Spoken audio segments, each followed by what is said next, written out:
প্রিয় দর্শক, বিদেশ টিভির নিয়মিত পরিবেশনায় ইউরোপের পথে প্রান্তরে আবারও পর্তুগাল থেকে আপনাদের স্বাগত জানাচ্ছি আমি মাইনুল ইসলাম নাসিম। আসছে ডিসেম্বরের 1 ও 2 তারিখে গ্রিসের রাজধানী অ্যাথেন্সে অনুষ্ঠিতব্য অল ইউরোপিয়ান বাংলাদেশ অ্যাসোসিয়েশন আয়েভা কনভেনশনের সাফল্য কামনা করছেন পর্তুগাল প্রবাসী বাংলাদেশিরা। লিসবনের শীর্ষ কমিউনিটি ব্যক্তিত্ব রানা তাসলিমউদ্দিন। আমাদের এই প্রবাসী বাঙালিদের অনেক গুণীজন রয়েছেন যাদেরকে বাংলাদেশের এই 15 কোটি আপামর জনগণ তাদেরকে চেনেন না। আজকের এই অ্যাসোসিয়েশনের কনভেনশনের মাধ্যমে বা এই অ্যাসোসিয়েশনের মাধ্যমে আমরা একে অপরকে জানতে পারবো এবং বিশেষ করে এই বর্তমান ডিজিটাল এবং মিডিয়ার যুগে আমরা প্রত্যেককেই চিনতে পারবো যে আমাদের গুণীজন কে কোথায় আছেন। বিশেষ করে England, France, German, Norway, Denmark, Sweden, Portugal, Spain সব জায়গায় আমাদের লোকরা তারা সুদূর বাংলাদেশ থেকে এসে বিদেশের মাটিতে বাংলাদেশের পরিচিতিকে যেভাবে তুলে ধরেছেন সেই জিনিসটা আমাদের দেশের নেতৃবৃন্দ এবং সর্বোচ্চ মহল পর্যন্ত বিদিত নয়। যার কারণে আমি মনে করি একটি মহৎ উদ্যোগ। এই উদ্যোগের মাধ্যমে আমরা নিজেদের যে সমস্যাগুলো আছে সেই সমস্যাগুলো সমাধান করতে পারবো এবং উত্তরোত্তর অদূর ভবিষ্যতে যে সমস্ত নবাগত সন্তানরা এই দেশে জন্ম নিচ্ছে তাদেরও একটা পরিচিতি ফুটে উঠবে এবং বাংলাদেশের প্রতি তাদের একটি দেশপ্রেম অটুট থাকবে বলে আমি মনে করি। আমি চেষ্টা করব পর্তুগালের নেতৃবৃন্দ নিয়ে আমার নেতৃত্বে একটি টিম সেখানে পার্টিসিপেট করার জন্য এবং গত 22 বছরে পর্তুগালের সার্বিক সবগুলি দিক বিদিক তুলে ধরার চেষ্টা করব। কমিউনিটি ব্যক্তিত্ব নিজামউদ্দিন। সর্ব ইউরোপীয় বাংলাদেশ অ্যাসোসিয়েশন নামে আজকে যেই সংস্থাটি আত্মপ্রকাশ করতে যাচ্ছে ডিসেম্বরে, এটার প্রথম কনভেনশন গ্রিসের অ্যাথেন্সে, আমি শুনে অত্যন্ত আনন্দিত। কারণ এই ধরনের নন পলিটিক্যাল একটা অর্গানাইজেশন হওয়া অত্যন্ত জরুরি।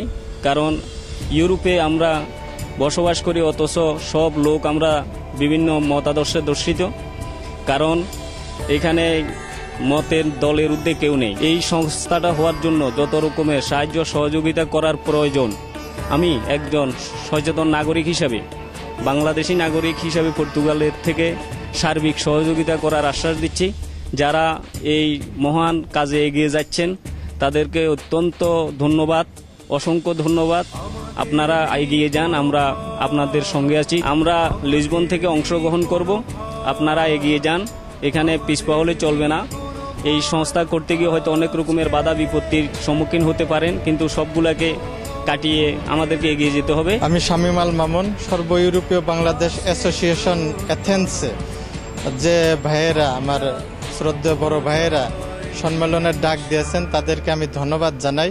এবং এই সংগঠন হলে বিদেশেও যেমন আমাদের উপকার হবে এবং আমি আশা করি আমাদের দেশেও এর সুফল বয়ে আসবে। আমার নাম নীলুফার ইয়াসমিন। সর্ব ইউরোপীয় 30টি দেশ নিয়ে একটা কমিটি হইতেছে শুনে আমরা আনন্দিত।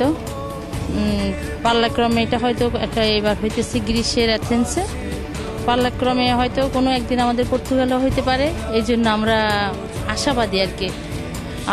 আমি আশা করি দল মত নির্বিশেষে সবাই এই মহান উদ্যোগে এগিয়ে আসুন, এ মহৎ উদ্দেশ্যকে সবাই সার্থক সফল করে তুলুন। গ্রিসের অ্যাথেন্সে যে মহাসম্মেলন হতে যাচ্ছে তার শুভ কামনা করি এবং এর জন্য আমরা সবাই অনেক আনন্দিত। সম্মেলনটি সঠিকভাবে হোক, সুষ্ঠুভাবে হোক, এর শুভ কামনা করি। আমরা পর্তুগাল থেকে ইনশাআল্লাহ এই মহাসম্মেলনে অংশগ্রহণ করব। আগামী ডিসেম্বর মাসে এটি একটি শুভ লগ্ন, শুভ যাত্রা। দীর্ঘদিন পরে হলো আজকে যে 30টি দেশ নিয়ে যে বাংলাদেশ কমিউনিটি, সর্ব ইউরোপিয়ান বাংলাদেশ কমিউনিটি অ্যাসোসিয়েশন যে যাত্রা শুরু করেছে এবং সেই যাত্রায় যে মহামিলন মেলা হবে, আমরা সবাই যারা প্রবাসে বসবাস করি সবাইকে চেনা এবং জানার একটি সুযোগ হবে। এবং এই অ্যাসোসিয়েশনের মধ্য দিয়ে আমরা আমাদের বাঙালিদের সকল দাবি দেওয়া আমরা আদায় করতে পারবো এবং এই অ্যাসোসিয়েশন আগামী দিনে প্রবাসে বাঙালিদের সামাজিক, রাজনৈতিক এবং আমাদের কৃষ্টি কালচার আমাদের সব জাতির সামনে তুলে ধরবে। এটা আমাদের অত্যন্ত গৌরবের।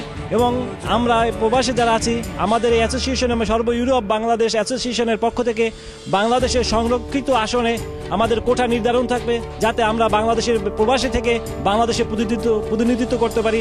সর্বশেষ আগামী দিনের এই কনফারেন্সে আমরা সেখানে উপস্থিত হব এবং সকলকে উপস্থিত থেকে এই কনফারেন্সকে সুন্দর এবং সার্থক করার জন্য অনুরোধ জানাচ্ছি। লিসবন লিসবন থেকে 300 কিলোমিটার উত্তরে আলগ্রাভে বিদেশ টিভিকে প্রতিক্রিয়া জানান বাংলাদেশ কমিউনিটির সাবেক সভাপতি এম.ডি. মোমেন। অল ইউরোপিয়ান বাংলাদেশ অ্যাসোসিয়েশন এটা একটা ইম্পর্টেন্ট, যেরকম প্রতিটা দেশে বাংলাদেশি অ্যাসোসিয়েশন আছে এবং এটার সমন্বয় সব দেশের সাথে হইলে আরো জোরালো যে কোনো ব্যাপারে দাবি দেওয়া আদায়ের জন্য জোরালো একটা ভূমিকা রাখতে পারবে আর কি, আমি আশা করি। আমি অবশ্যই চেষ্টা করব, আমার সর্বাধিক চেষ্টা করব আমি অ্যাথেন্সে অ্যাটেন্ড করার জন্য, এবং এখানে যারা আছে আরো নেতৃবৃন্দ তাদেরকেও বলবো যাতে আমরা সবাই সম্মিলিতভাবে ওখানে যেতে পারি। গ্রিসে যেই বাংলাদেশ অ্যাসোসিয়েশনের সর্বোত্তম যেই সম্মেলনটা হচ্ছে সেটা আমাদের সবারই দীর্ঘদিনের একটা আশা, তার কারণ আমরা সবাই চাই সমন্বয়ভাবে একত্রিত হয়ে আমরা পরবাসী যারা আছি প্রবাসী, এটার জন্য আমি সফল কামনা করি। আমি খুবই আনন্দিত হয়েছি এটা শুনে, কারণ এটা দীর্ঘদিন আমারও একটা স্বপ্ন ছিল যে আমরা সর্ব ইউরোপীয় বাঙালিরা একটা সংঘবদ্ধ হব, একটা নিজেরা কমিউনিটি করব নিজেদের স্বার্থে, যারা আমরা বাংলাদেশের বাইরে ইউরোপে অবস্থান করছি সবার স্বার্থে, ব্যক্তিগত স্বার্থে, সামাজিক স্বার্থে, রাজনৈতিক স্বার্থে এবং বৃহত্তর বাংলাদেশের স্বার্থে আমরা এটা চাচ্ছিলাম। এটা আমার দীর্ঘদিনে আমার মনের বাসনাও ছিল, হয়তো আমার জন্য সুযোগ হয়ে ওঠেনি, কিন্তু আমি শুনে খুব আনন্দিত হয়েছি, খুশি হয়েছি। আমি এর সাফল্য কামনা করি। ইচ্ছা আছে আমরা সেখানে পার্টিসিপেট করব এবং আমি আরও চাচ্ছি পর্তুগাল আরও বাংলাদেশি ভাইরা হয়তো আরও যাবেন, কারণ আমরা খুবই আনন্দিত হয়েছি এই ব্যাপারটাতে। এই জন্য আমরা খুবই আশাবাদী পর্তুগাল বাঙালিরা হয়তো দেখবেন সবার চেয়ে বেশি আমরাই অ্যাটেন্ড করবো গ্রিস সম্মেলনে। গ্রিসে যে মহাসম্মেলনটা আছে এটা যে আনন্দিত যে ওখানে অনেক ফ্যামিলি বাংলাদেশের পার্টিসিপেট করবে, আমিও যাব ওখানে পার্টিসিপেট করতে। অল ইউরোপিয়ান বাংলাদেশ অ্যাসোসিয়েশন থেকে যে গ্রিসের মহাসম্মেলন হচ্ছে আমরা সেখানে পর্তুগাল থেকে সবাই উপস্থিত থাকার জন্য চেষ্টা করব। দক্ষিণের বন্দরনগরী পোর্তোর বাংলাদেশ কমিউনিটির সাধারণ সম্পাদক মামুন হাজারি। আমি এই খবর শুনে অত্যন্ত আনন্দিত হয়েছি। All European Bangladesh association Athens সম্মেলন হতে যাচ্ছে, এটা অত্যন্ত খুশির খবর। আমরা আশা করি এই সম্মেলনের মাধ্যমে এথেন্সে যে কমিটি গঠিত হবে এটা আমাদের প্রবাসী বাংলাদেশিদের সাহায্য করবে এবং আমাদের যে দাবি দেওয়া বাংলাদেশে এবং বাইরে এগুলো আদায় করতে সচেষ্ট হবে ইনশাল্লাহ। আমি আশা করছি আমরাও এই এথেন্স সম্মেলনে পর্তু কমিউনিটি আমরা যোগদান করব, আমরা ওখানে অংশগ্রহণ করবো। আশা করি প্রত্যেক ইউরোপিয়ান কমিউনিটি বাংলাদেশি কমিউনিটি ভাইরা ওই সম্মেলনে যোগ দেওয়ার জন্য আমি আহ্বান জানাচ্ছি। আমরা আশা করব দল মত নির্বিশেষে পর্তুগালের কমিউনিটির সকল নেতৃবৃন্দ এথেন্স মহা সম্মেলনে যোগ দেবেন।